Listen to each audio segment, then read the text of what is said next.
महाराष्ट्र नवनिर्माण सेनाचे गोदावरी नदी पात्रात उतरून आता आंदोलन सुरू आहे। रामकुंडात मनसे पदाधिकारी हे आंदोलन करतायत। गोदावरी प्रदूषण मुक्तीसाठी त्यांच्याकडून हे आंदोलन केलं जात आहे।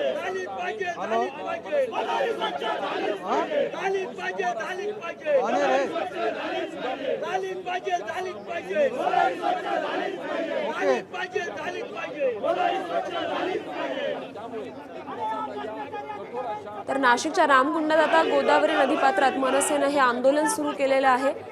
गोदावरी स्वच्छ झालीच पाहिजे अशा घोषणा आता मनसे कार्यकर्त्यांकडून दिल्या जात आहेत। आणि या संदर्भात अधिक माहिती देत आहेत आपले प्रतिनिधी मुकुल कुलकर्णी। मुकुल, हे आंदोलन कधीपासून सुरू आहे? आंदोलकांच्या नेमक्या मागण्या काय आहेत?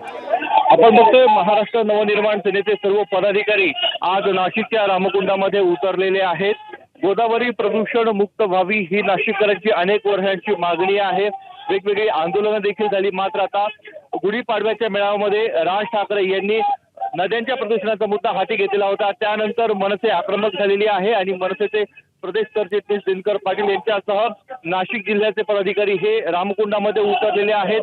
गोदावरी प्रदूषण मुक्त झाली पाहिजे अशी त्यांची मागणी। आणि मागच्या बाजूला जर आपण बघितलं तर मागच्या बाजूला ठिकठिकाणी नदीच्या प्रवाहाबरोबर पानवेली देखील वाहून येतानाचं दृश्य आपल्याला बघायला मिळतंय।